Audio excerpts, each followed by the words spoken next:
make migration.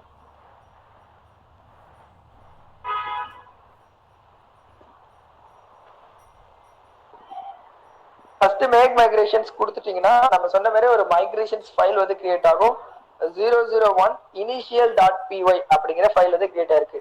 இது எங்க create ஆயிருக்கும் அப்படின்னா உங்களோட myApp அப்படிங்கிற ஃபோல்டர்ல migrations அப்படிங்கிற ஃபோல்டருக்குள்ள பாத்தீங்கன்னா இந்த ஒரு ஃபைல் வந்து கிரியேட் ஆயிருக்கும். இந்த ஃபைலை நீங்க படிச்சு பாத்தீங்கன்னா கொஞ்சம் இன்டெப்த் இன்ஃபர்மேஷன் வந்து இருக்கும். அதான் ஒரு பில்டிங்கை பில்ட் பண்றதுக்கான பிளான் தான் மாடல்.py இருக்கும். மாடல்.py இருக்கிறது ஒரு பிளான், நம்ம என்ன பண்ணணுங்கிற ஒரு பிளான் மட்டும் தான். அந்த பிளானை எப்படி எக்ஸிக்யூட் பண்ணணும் அப்படிங்கிற இன்ஸ்ட்ரக்ஷன் எங்க கிரியேட் ஆயிருக்கும் அப்படின்னா இந்த மைக்ரேஷன்ஸ் ஃபைல்ல தான் இருக்கும். இதான் அந்த இன்ஸ்ட்ரக்ஷன். இதை பேஸ் பண்ணி தான் உங்களுக்கு டேட்டா பேஸ்ல அந்த டேபிள் வந்து பில்ட் ஆகும், டேபிள்ல காலம் பில்ட் ஆகும், எல்லாமே நடக்கும். அப்ப டேபிள் டேட்டா பேஸ்ல டேபிள் கிரியேட் ஆகணும், பில்ட் ஆகணும் அப்படின்னா நீங்க அடுத்த கமெண்ட் என்ன பண்ணணும், பைத்தான் manage.py migrate அப்படிங்கறத நீங்க கொடுக்கணும். சோ இப்படி கொடுத்துட்டீங்க அப்படின்னா ஓகே ஓகேன்னு சொல்லி உள்ள என்னென்ன அப்ளை ஆகுதோ அது எல்லாமே உங்களுக்கு ஓகே சொல்லும். இந்த இடத்துல நமக்கு 001 இனிஷியல் அப்படிங்கிறது மட்டும் தான் நம்மளோட இது. மற்றதெல்லாம் பாத்தீங்கன்னா வேற வேற டேபிள் இருக்கும். இதெல்லாம் நமக்கு இன்பில்டா நிறைய டேட்டாபேஸ் உள்ள வந்து இருக்கும். நிறைய டேபிள்ஸ் வந்து கிரியேட் ஆக வேண்டியது இருக்கும். அதை ஃபர்ஸ்ட் நீங்க கொடுக்கணும், அந்த டேபிள்ஸ் எல்லாம் கிரியேட் ஆகும். இதை பத்தி நீங்க வெரி படிக்கிறதால ஸ்கிப் பண்ணிக்கங்க. நமக்கு தேவையானது கிரியேட் ஆயிடுச்சா 001 எஸ் அவ்வளவுதான். ஓகேங்களா? சோ இப்போ நீங்க போய் செக் பண்ணி பார்க்கலாம் டேபிள் கிரியேட் ஆயிருக்கா இல்லையா அப்படிங்கறத. எங்க போய் செக் பண்ணணும் அப்படின்னா இங்கே DPSQL3 அப்படிங்கிறது இன்பில்டாவே இருக்கும். உங்களோட ப்ராஜெக்ட் நீங்க செட்டப் பண்ணும்போது அதை கிளிக் பண்ணி இதை போயிட்டு செக் பண்ணலாம். இப்போ இதுல நான் செக் பண்றேன்.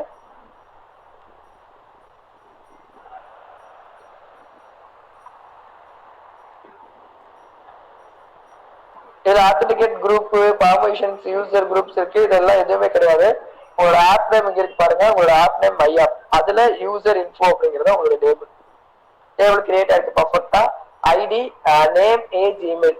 ஆனா இந்த ஐடிங்கிற காலம் நம்ம கிரியேட் பண்ணலையே அப்படின்னா இது ஆட்டோமேட்டிக்கா அதுவே எடுத்துக்கும். டிஜாகா பொறுத்த வரைக்கும் நீங்க மாடல்ல ஐடிங்கிற காலம் நீங்க கொடுத்துருக்க மாட்டீங்க. பட் டேட்டாபேஸ்ல டேபிள்ல ஐடிங்கிற காலம் இருக்கும். ஏன்னா இந்த இன்ஸ்ட்ரக்ஷன்ல போய் பாத்தீங்கன்னா அந்த ஐடி காலம் வந்து ஆட் பண்ணிருக்கும். இன்ஸ்ட்ரக்ஷனை பாருங்க, ஐடிங்கிற ஒரு காலத்தை ஆட் பண்ணிருக்கு. இதுல பிக் ஆட்டோ ஃபீல்ட் அப்படிங்கிறது இன்ஸ்ட்ரக்ஷன் இருக்கு பாருங்க. அப்படின்னா ஆட்டோமேட்டிக்கா கிரியேட் ஆயிருக்கணும் அப்படிங்கறது அதுக்கு அர்த்தம். அந்த ஐடிங்கிற அந்த காலம் ஆட்டோமேட்டிக்கா கிரியேட் ஆயிடும். நீங்க கிரியேட் பண்ணல அப்படின்னாலுமே நீங்க இந்த மேக் மைக்ரேஷன் மைக்ரேட் அப்படிங்கிற கமெண்ட் மூலமா கிரியேட் பண்ற எல்லா டேபிள்லயுமே இந்த ஐடிங்கிறது டிஃபால்ட்டா இருக்கும். ஓகேவா? சரி, ஓகே. சக்சஸ்ஃபுல்லா ஒரு டேபிள் எப்படி கிரியேட் பண்றது அப்படிங்கறத பார்த்துட்டோம். ஓகேங்களா? இதுதான் ஒரு டேபிள் கிரியேஷன்ஸ்க்கான ஒரு மாடல் எப்படி கிரியேட் பண்றது அப்படிங்கிறதுக்கான ப்ரொசீஜர். ஓகே, இது ஓகே. ஒரு மாடல் கிரியேட் பண்ணிட்டோம். மாடல் கிரியேட் பண்றதுக்கு ஃபர்ஸ்ட் ப்ரொசீஜர் பார்த்தாச்சு.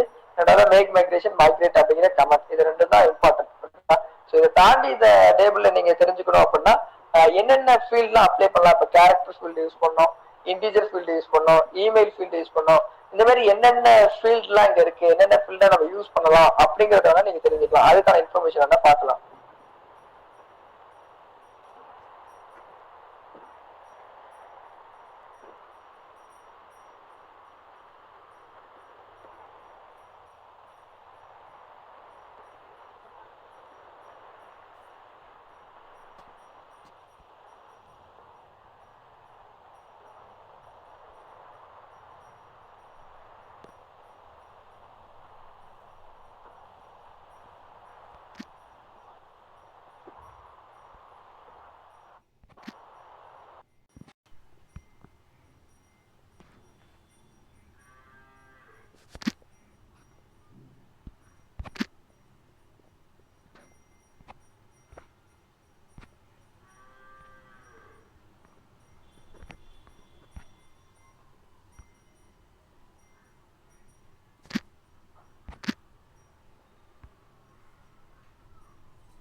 ஓகே, என்னென்ன இருக்கு அப்படிங்கறத கேட்டகரைஸ் பண்ணி உங்களுக்கு நான் ஷோ பண்ணிடுறேன். ஓகேங்களா? என்னென்ன ஃபீல்டு வந்து இருக்கு அப்படிங்கறத பாத்தீங்கன்னா டெக்ஸ்ட் ஃபீல்ட் அப்படின்னு இருக்கு. ஓகேங்களா, நம்ம பிரிச்சு பார்த்தலாம். டெக்ஸ்ட் ஃபீல்ட் அப்படிங்கிறது இப்ப நம்ம கேரக்டர் ஃபீல்ட் யூஸ் பண்ணிக்கலாம், அதுதான் டெக்ஸ்ட் ஃபீல்டுபாங்க. அதே நீங்க ரெண்டு விதமா யூஸ் பண்ணலாம். ஒன்னு கேரக்டர் ஃபீல்ட் அப்படின்னு சொல்லி ஒன்னு யூஸ் பண்ணலாம்.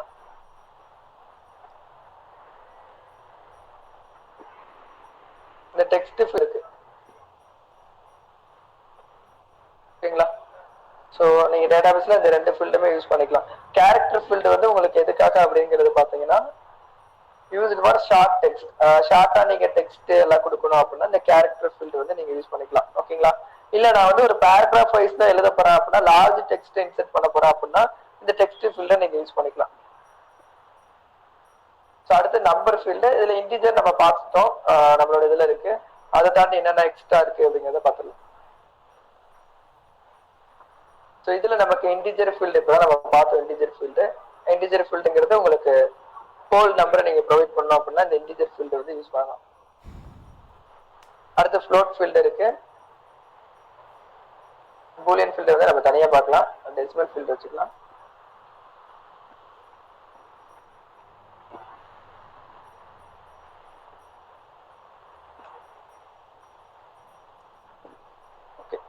நம்பர் ஃபீல்டு நமக்கு மூணு இருக்கு. Integer, float, decimal. இன்டிஜர் ஃபீல்ட்னா ஹோல் நம்பர், ஃப்ளோட் ஃபீல்டுனா டெசிமல் நம்பர் நீங்க ப்ரொவைட் பண்ணா பண்ணிக்கலாம்.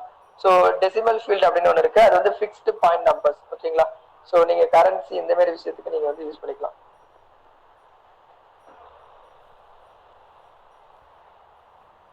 நான் அது வந்து என்ன பண்ணிக்கிறேன் அப்படின்னா இந்த டெசிமல் ஃபீல்டு எக்ஸாக்ட் டெசிமல்னு சொல்லுவாங்க. அதான் ஃபிக்ஸ்டு பாயிண்ட் நம்பர்.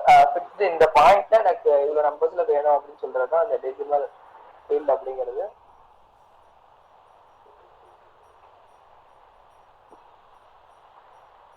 இதை வந்து என்ன பண்ணிக்கிறேன் அப்படின்னா கொஞ்சம் புரியுற மாதிரி எழுதிக்கலாம். ஸோ அது மேக்ஸிமம் டிஜிட் எவ்வளவு இருக்கணும், எவ்வளவு டெசிமல் பிளேஸ்ல இருக்கணும் அப்படின்னு எக்ஸாக்டா சொல்றது. ஸோ இது வந்து ஃப்ளோட் பட் நாட் ப்ரிசைஸ். ஓகேங்களா, ஸோ நீங்க அக்யூரேட்டா சொல்ல முடியாது, பட் இதுல வந்து அக்யூரேட்டா நீங்க சொல்லிக்கலாம். இதுதான். ஓகேங்களா,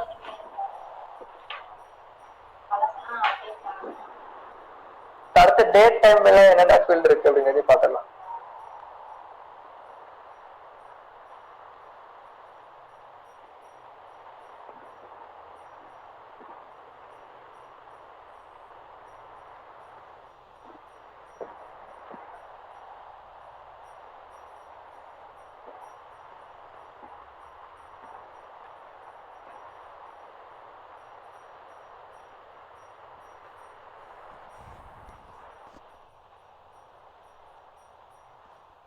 டேட் ஃபீல்ட்ல நீங்க என்ன பண்ணிக்கலாம், டேட்டை இது பண்ணிக்கலாம். பர்த்டே, ஈவென்ட் டேட் இந்த மாதிரி இருக்கிறத நீங்க இது பண்ணிக்கலாம். ஓகேங்களா, அதாவது ஸ்டோர்ஸ் டேட்டை நீங்க ஸ்டோர் பண்ணணும் அப்படின்னா இந்த டேட் ஃபீல்ட் அப்படிங்கறத யூஸ் பண்ணிக்கலாம்.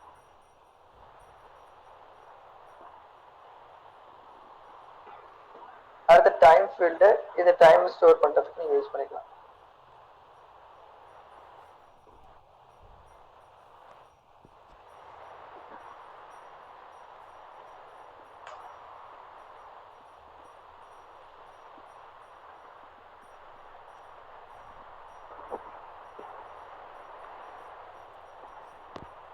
So date time field stores date and time.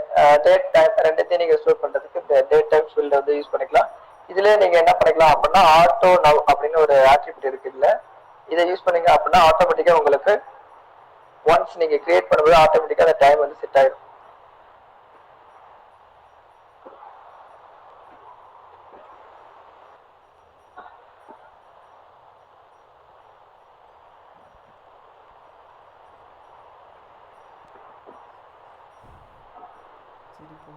இதுல ஆட்டோ நவ் ஆட் டு அப்படின்னு கொடுத்துட்டீங்கன்னா ஆட்டோமேட்டிக்கா உங்களுக்கு என்ன பண்ணும், field when the object is first created.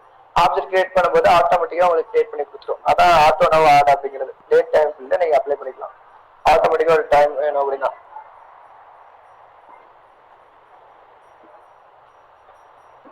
அப்புறம் Boolean field.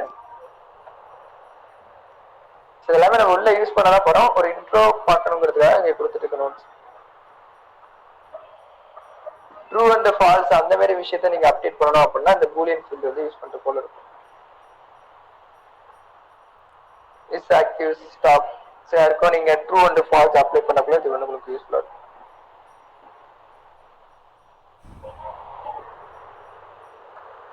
So file upload பண்றதுக்கு உங்களுக்கு தனியாக ஃபீல்டு வந்து இருக்கு.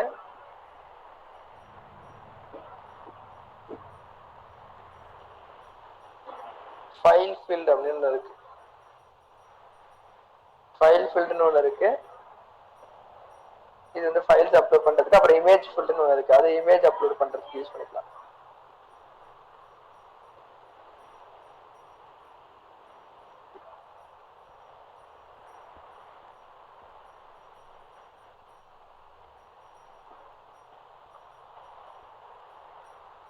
லாஸ்டா அந்த ஆட்டோ ஃபீல்டுன்னு ஒன்று இருக்கு. அதோட பார்த்து உள்ள போயிடலாம். ஸோ இந்த ஃபீல்டு எல்லாமே நம்ம யூஸ் பண்ண தான் போறோம். ஆட்டோ ஃபீல்ட் அப்படின்னு ஒன்று இருக்கு.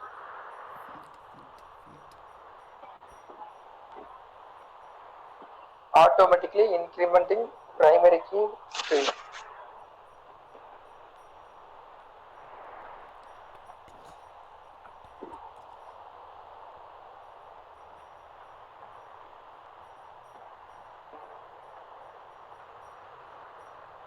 So இது எல்லாத்துல இருக்கிற ஒரே ஒரு கம்பைன் பண்ணி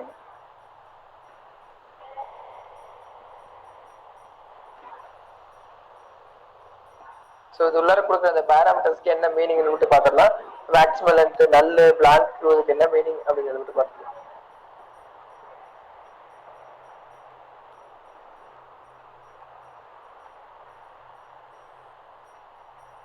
ஸோ நல் அப்படின்னா ட்ரூ. நல் ட்ரூனா உங்களுக்கு டேட்டாபேஸ் கேன் ஸ்டோர்